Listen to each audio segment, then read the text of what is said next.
হয়, আজি আমি ইয়াত এই কাৰণে গোট খাইছোঁ যে আমাৰ প্ৰদেশ কংগ্ৰেছৰ সভাপতি মহোদয়ে আমাৰ বিহালীৰ যি উপ নিৰ্বাচন আহি আছে তাত এটা বিহালীৰ বিননি শীৰ্ষক এক যাত্ৰা কৰিবৰ কাৰণে সিদ্ধান্ত গ্ৰহণ কৰিছে আৰু এই সিদ্ধান্ত গ্ৰহণ কৰি তেখেতে বিহালী উপ নিৰ্বাচনৰ আগতে অহা মাহত তেখেতে 10 তাৰিখৰ পিছত ইয়াত আহিব বিহালী সমষ্টিত আৰু যিবিলাক পিন পইণ্ট আমি ঠিক কৰিছোঁ ইতিমধ্যে যিবিলাক জাগাত এতিয়ালৈকে আমাৰ উন্নয়নৰ ৰশ্মি পৰাই নাই এতিয়ালৈকে সেই জাগাবিলাকত তেখেত যাব যাত্ৰা কৰিব আৰু আমি সকলোৱে এই কথাখিনি কাৰণে বাট চাই আছোঁ সভাপতি মহোদয় আহি কেতিয়া আমাৰ মাজত উপস্থিত হয় আৰু আমি বিহালী সমষ্টিত যি উপ নিৰ্বাচন হ'ব এই উপ নিৰ্বাচনত আমি বিৰোধী দল হিচাপে আমি তেওঁলোকে যি উন্নয়ন হৈছে বুলি ঢাক ঢোল বজাই ফুৰিছে তাৰ আচলতে আচল ছবিটো ৰাইজৰ মাজলৈ আমি লৈ যাবলৈ বিচাৰিছোঁ আৰু সেইকাৰণেই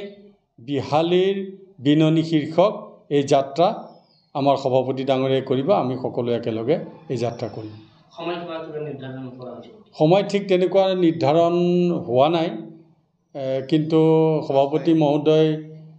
দিল্লী যাব লগতে দিল্লীৰ পৰা ঘূৰি আহি জুলাইৰ 10 তাৰিখৰ পিছত এই যাত্ৰা হ'ব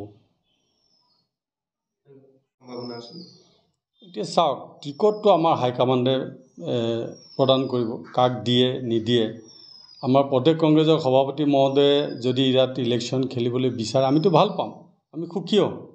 তেখেত প্ৰদেশ কংগ্ৰেছৰ সভাপতি তেওঁ আমাক নেতৃত্ব দি আছে আৰু তেখেতে যদি নিজে খেলিবলৈ বিচাৰে আমি সকলোৱে উবুৰি খাই পৰি আমি সহায় কৰিম তেখেতক চাওক দলে যাকেই দিয়ক মইতো ইলেকশ্যন খেলিম বুলি নিজে ভাবি থকা নাই দলৰ মই এজন সৈনিক হিচাপে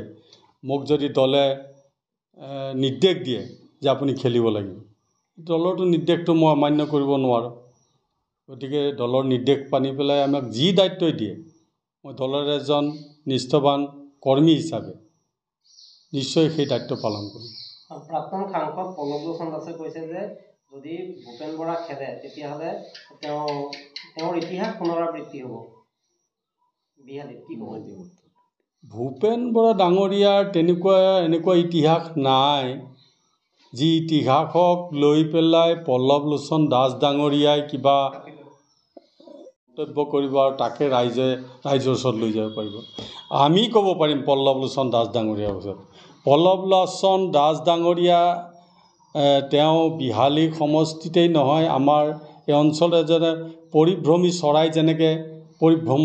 কৰি ফুৰে যে সময়ে সময়ে তেনেকৈ পৰিভ্ৰমী চৰাই নিচিনাকৈ তেওঁ কাম কৰি আছে তেওঁ আজি প্ৰথমবাৰ বিহালীত তেওঁ বিধায়ক কেনেকৈ হ'ল আজি যদি দিছপুৰৰ লাষ্ট গেটত যদি সেই আন্দোলনৰ সময়ত যিটো মানে আছাই যি আন্দোলন কৰিছিলে সেই আন্দোলনত যদি লক্ষী ওৰাঙৰ যি ব্যৱস্থা যোগেদি আজি পল্লৱ লোচন দাস আহিল মই ক'ম যে পল্লৱ লোচন দাসে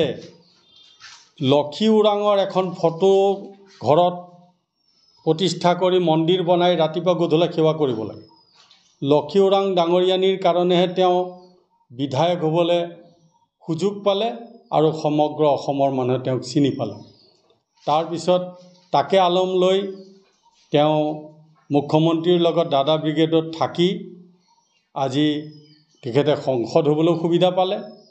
আৰু এতিয়া তাৰপিছত আকৌ পৰিভ্ৰমী চৰাই টাইপে গৈ ৰাঙাপাৰাত উঠিলে তাৰপিছত আকৌ বিহালীলৈ এই 2 বছৰীয়া কাৰ্যকালত তেখেতে আহিবলৈ মন মেলিছে আমি ভাল পাম তেখেত আহক কিন্তু তেখেতৰ উন্নয়ন কি হৈছিলে তেখেতক কোনে জিকাইছিলে সেই সময়ত 11 চনত পল্লৱ লোচন দাস কংগ্ৰেছত আছিলে কংগ্ৰেছত থাকি পেলাই তেওঁৰ বুথৰ পৰা মণ্ডললৈকে সেই সময়ত মই তাত কাম কৰিছিলোঁ আৰু সেই সময়ত টিকট মোক দলে প্ৰদান কৰাৰ কথা আছিলে কিন্তু এই যে মই অলপ আগত ক'লোঁ লক্ষী ওৰাং ডাঙৰীয়ানীৰ এই যে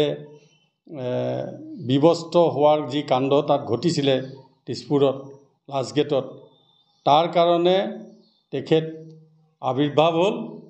আৰু আমি সংগঠন কৰা ভোটক লৈ পেলাই 20,000 ভোটত পল্লৱলোচন দাস ডাঙৰীয়া জিকি গ'ল। তেওঁ নিজে সংগঠন কৰি পেলাই তাত MLA হোৱা নাই, সেই সংগঠন কংগ্ৰেছ দলে কৰা সংগঠন।